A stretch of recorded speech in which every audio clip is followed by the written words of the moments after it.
Hello guys, welcome to Shivam coaching centre, changing the way of learning. मैं शिवम कुमार, आप सबका अपना YouTube channel Shivam coaching centre में। आज हम देखने वाले हैं कक्षा 10th का गणित का चैप्टर 11 चैप्टर का, यानी कि रचना देखने जा रहे हैं। और ये जो टॉपिक है क्लास 10th के लिए बहुत ही इम्पोर्टेंट है। इससे आपके एग्जाम में एक क्वेश्चन पूछे जाते हैं, है ना। और ये टॉपिक बहुत ही इम्पोर्टेंट है आपके एग्जाम के पॉइंट ऑफ व्यू से। तो आइए आज देखते हैं इस टॉपिक को, रचना को, है ना। ये जो तो चैप्टर है, इस चैप्टर से यानी कि एक्सरसाइज 11 से 11 चैप्टर से आपको 2 टाइप के क्वेश्चन पूछे जाते हैं, जिसमें से टाइप जो है, टाइप 1 है कि आपको एक रेखाखंड दिया रहेगा और बोलेगा कि इस रेखाखंड को आप, है ना, 3:4 के अनुपात में, 5:8 के अनुपात में, है ना, विभाजित करना रहेगा। तो ये आपका एक टाइप हुआ। और दूसरा टाइप जो होता है, दूसरा टाइप में है कि एक आपको त्रिभुज दिया हुआ रहेगा, ठीक है, और इस त्रिभुज के समरूप एक अन्य त्रिभुज की रचना करनी होगी। और वो त्रिभुज इस दिए गए त्रिभुज से बड़ा भी हो सकता है, देखिए, है ना, ये आपको बड़ा भी हो सकता है और ये छोटा भी हो सकता है, ठीक है। इस त्रिभुज से बड़ा भी, जो त्रिभुज दिया गया उस त्रिभुज से बड़ा भी हो सकता है और इससे छोटा भी त्रिभुज हो सकता है, ठीक है। तो आपको इस तरह से इस क्वेश्चन में, इस चैप्टर में 2 टाइप के क्वेश्चन पूछे जाएंगे, जिसमें से एक जो चैप्टर होगा, एक जो टाइप होगा, उसमें से एक रेखाखंड दिया रहेगा और उसको बोलेगा कि उसको इस अनुपात में विभाजित कीजिए, ठीक है। 2:3 के अनुपात में, 3:4 के अनुपात में, 5:8 के अनुपात में इसको विभाजित करने के लिए बोलेगा। और एक दूसरा जो टाइप है, इसमें आपको पूछा जाएगा कि एक आपको त्रिभुज दिया रहेगा, है ना, और उस त्रिभुज के समरूप एक अन्य त्रिभुज की रचना करनी होगी। वो त्रिभुज जो होगा दिए गए त्रिभुज से या तो बड़ा भी हो सकता है और वो छोटा भी हो सकता है। तो अब हम देखेंगे कि इस एक्सरसाइज के क्वेश्चन को, ठीक है।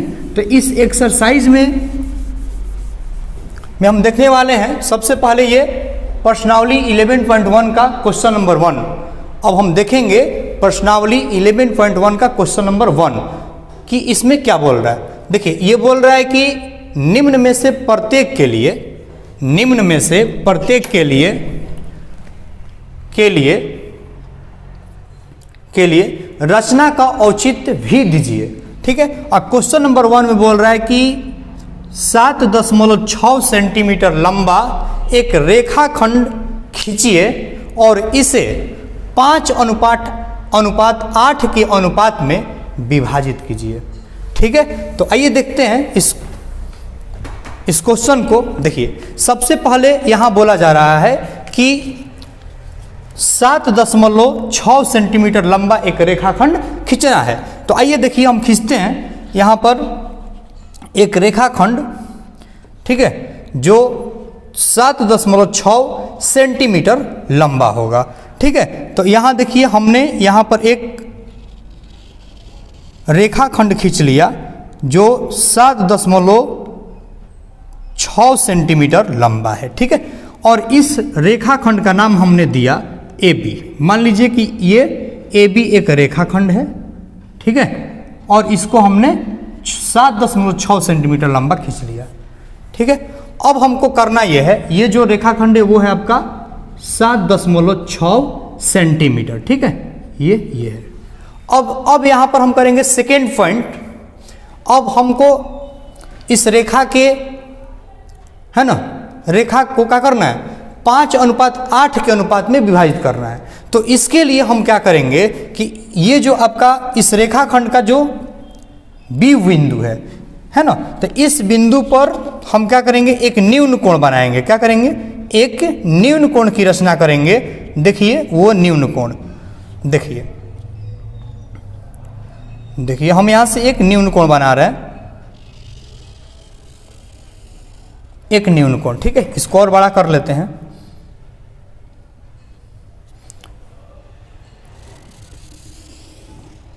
ठीक है, और भी बड़ा कर लेते हैं इसको।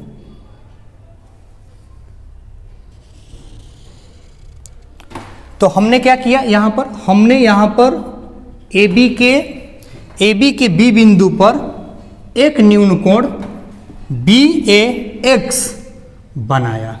ठीक है, BAX बनाया।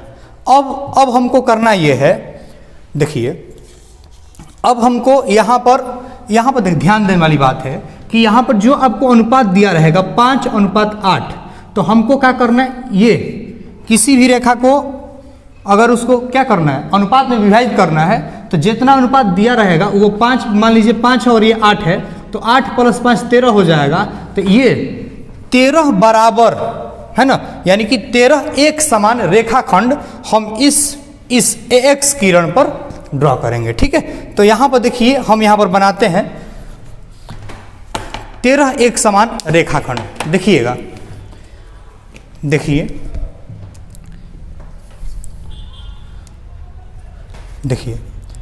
13 एक समान खींचना है बिंदु A से। तो हमने बना लिया, मान लीजिए ये देखिए एक ये हो गया, 2 3 4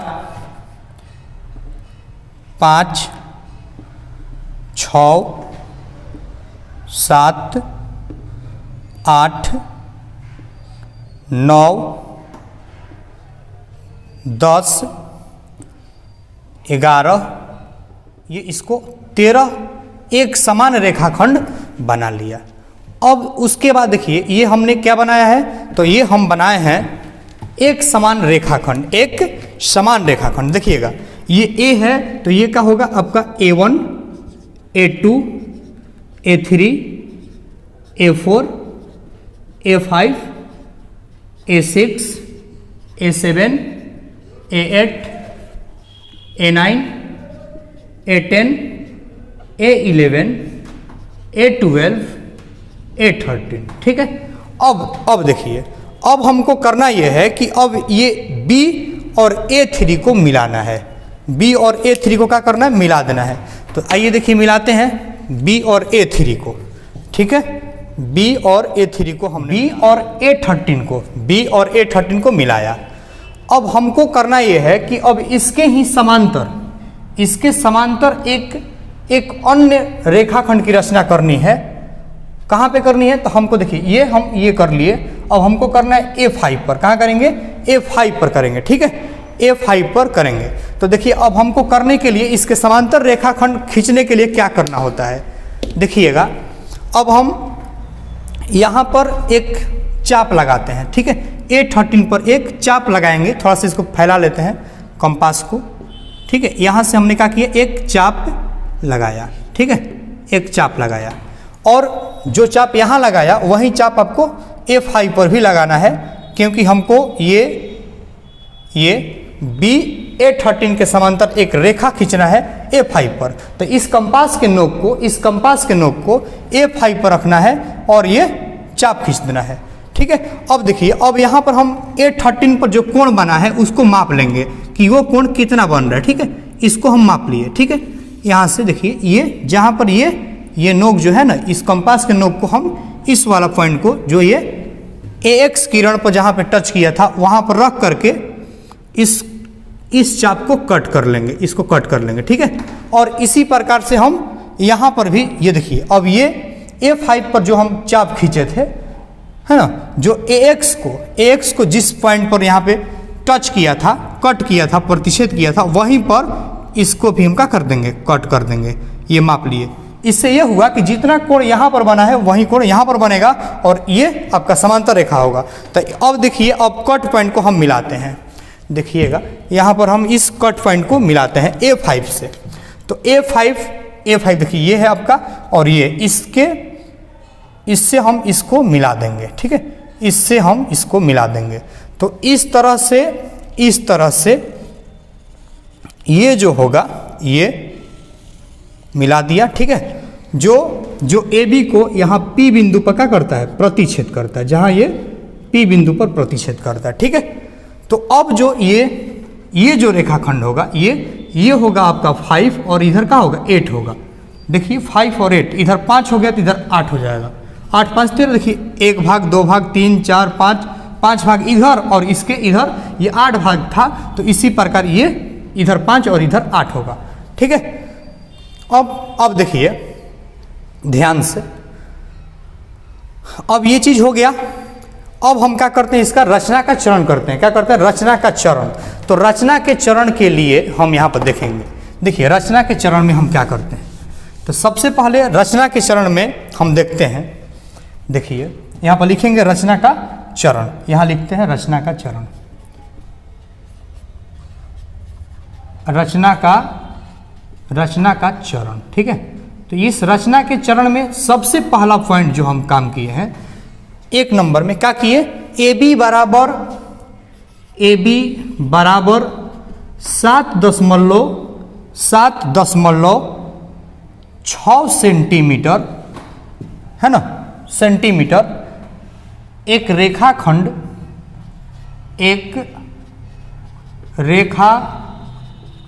रेखाखंड लिया। ठीक है, रेखाखंड लिया।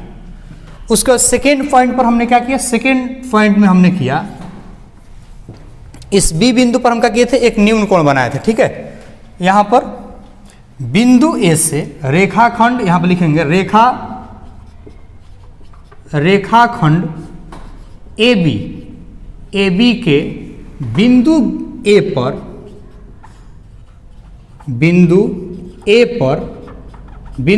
पर एक न्यून कोण,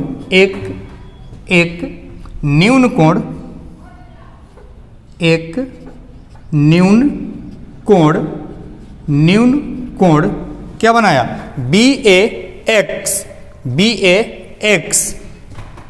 न्यून कोण BAX बनाया,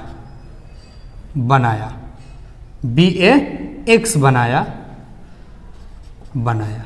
ठीक है, अब थर्ड नंबर पे है ना, उसके बाद थर्ड में क्या किया हमने,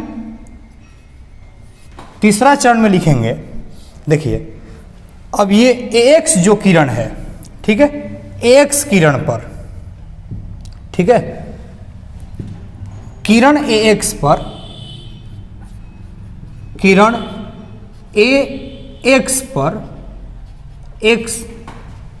AX पर 13 एक समान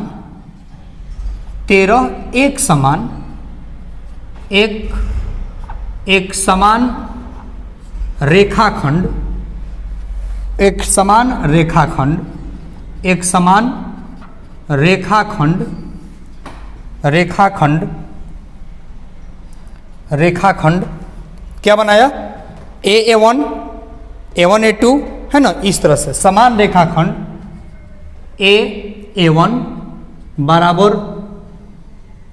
A1 A2 बराबर A2 A3 बराबर A3 A4 बराबर A4 A5 बराबर A5 A6 बराबर A6 A7 बराबर A7 A8 बराबर A8 A9 बराबर A9 A10 बराबर A10 A11 बराबर A11 A12 बराबर A12 A13 बनाया। ठीक है, 13 एक समान रेखाखंड इस तरह से A1 A2 है ना, A1 A1 A2 A2 A3, ये इस प्रकार से समान रेखाखंड बनाया। ठीक है, उसके बाद हमने क्या किया, फोर्थ पॉइंट में लिखेंगे। फोर्थ पॉइंट में क्या किया हमने, ये BA3 को मिलाया, BA13 है ना, BA13 को मिलाया। ठीक है, मिलाया। अब उसके बाद फिफ्थ में क्या किया हमने, फिफ्थ पॉइंट में हमने किया BA13 के समांतर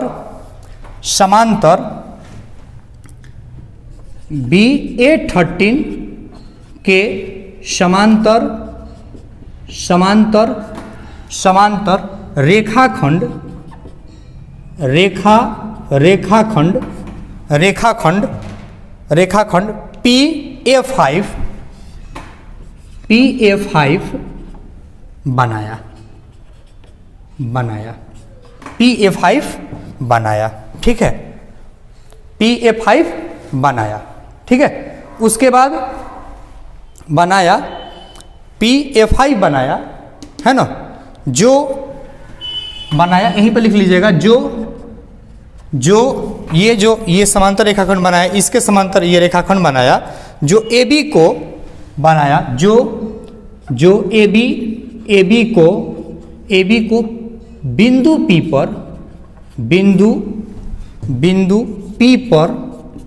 पर प्रतिच्छेद करता है, ठीक है। इस प्रकार से ये हो गया, ठीक है।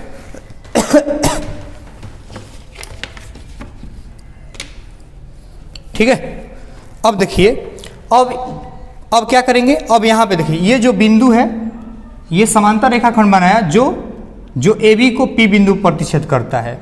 तो ये जो P बिंदु है, ये P बिंदु जो है वो दिए गए रेखाखंड को 5:8 के अनुपात में क्या करेगा, विभाजित करेगा। तो 6 नंबर में हम इसको लिख देते हैं। देखिए 6 नंबर में इसको लिख रहे हैं, देखिए बिंदु P दिए गए रेखाखंड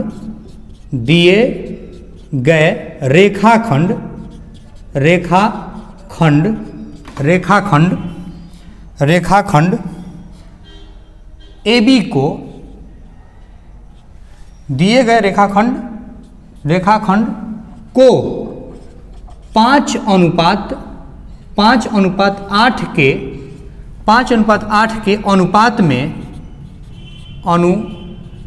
में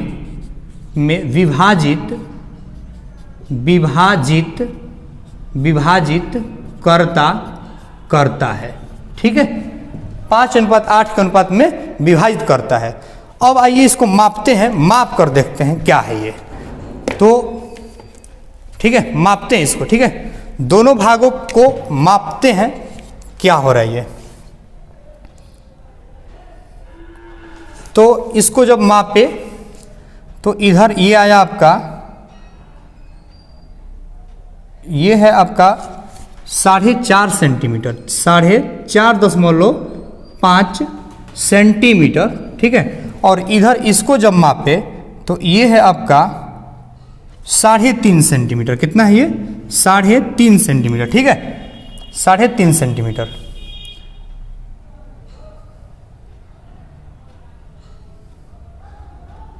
ठीक है, यहाँ पर देखिएगा ध्यान से, ये है आपका, ये है मापने पर 3.1 सेंटीमीटर। कितना ये, 3.1 सेंटीमीटर, ठीक है, 3.1 सेंटीमीटर। अब इसको ऐड भी कीजिएगा तो आपको पता चल जाएगा। ये टोटल आपका जो रेखाखंड था वो कितना था, ये टोटल यहाँ से यहाँ तक जो रेखाखंड था वो था 7.6 सेंटीमीटर का, ठीक है। तो यहाँ पर लिखेंगे, उसके बाद यहाँ पर देखिएगा, यहाँ पर ही देखते हैं, देखिए दोनों तरफ मापने पर, इसके बाद यहाँ पर आप देखिएगा, यहाँ पर देखिएगा, ठीक है, यहाँ पर दोनों भागों को, दोनों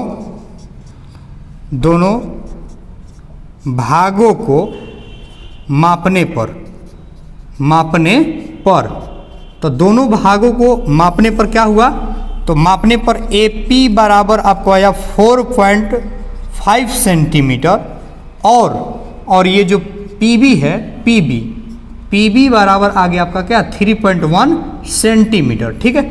अब देखिए इसका औचित्य देखते हैं, इस औचित्य को देखते हैं, देखिएगा।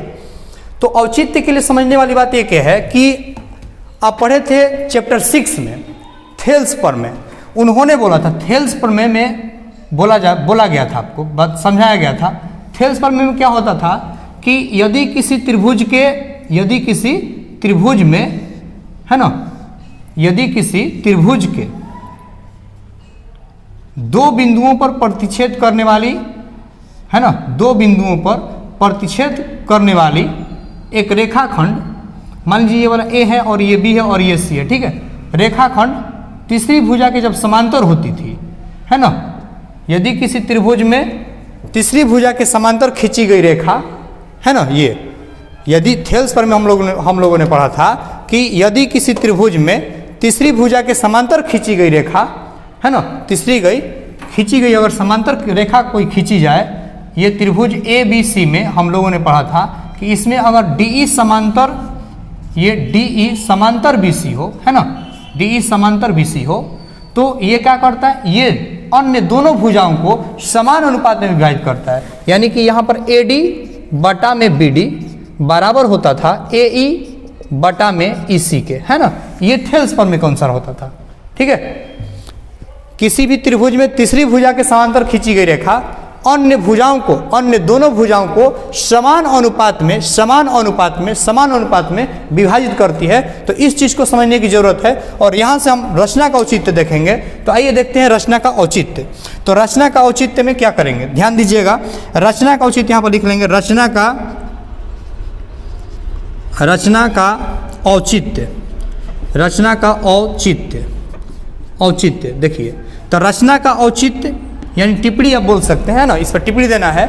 तो देखिए ध्यान से, यहाँ पर हम एक त्रिभुज ले रहे हैं, वो आपका त्रिभुज है ये आपका त्रिभुज है, ध्यान दीजिएगा। ये आपका क्या है, ये त्रिभुज है। ये त्रिभुज कौन सा है, तो ये आपका जो त्रिभुज है वो है ए, है ना, ये त्रिभुज है BAA13, ठीक है, ये त्रिभुज है। और इसमें इस त्रिभुज में ये समांतर रेखा है, देखिए ये समांतर है, ये दिख रहा है, ये आपका P है और ये क्या है, A5 है, ठीक है। तो इस त्रिभुज में ये समांतर रेखा है। तो इसमें समझने वाली बात है कि हम लिखेंगे त्रिभुज BAA3 में, BAA13 में क्या है, इसमें है आपका, इसमें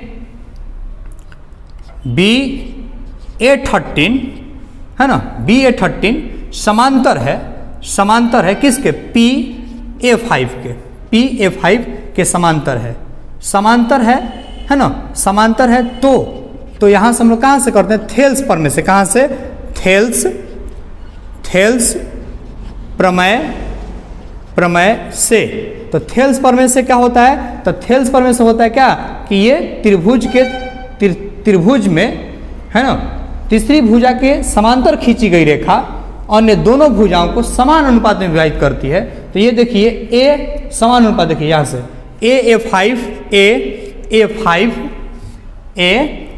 देखिए A5 बटा A5 A13 बराबर होगा किसके, AP बटा में PB के, है ना, PB के। तो यहाँ से देखिए, यहाँ से ये A देखिए A5 यहाँ से काउंट कीजिए ना, 1 2 3 4 5 है। A5 से इधर कितना, 5 भाग और इधर कितना है, 8 भाग, यानी कि ये 5/8 है ना। A5 से लेकर के A13 तक 8 भाग है। तो ये इस प्रकार से क्या हो गया, AP/PB। तो इसलिए यहाँ से क्या हो गया आपका, यहाँ से इसलिए AP अनुपात PB बराबर होगा 5:8 के, ठीक है। इस चीज को समझने की जरूरत है। आई होप कि आप लोग समझ पा रहे होंगे इस क्वेश्चन नंबर 1 को, ठीक है। अब मिलते हैं नेक्स्ट वीडियो लेक्चर में, ठीक है, क्वेश्चन नंबर 2 को लेकर के। यदि आपको समझ में नहीं आया होगा, आप पीछे करके बैक करके समझने का कोशिश कीजिए, ठीक है। और कमेंट में बताइए कि सर हमको समझ में आ गया है, ठीक है। यदि आप मेरे चैनल पर नए हैं तो चैनल को सब्सक्राइब जरूर करें।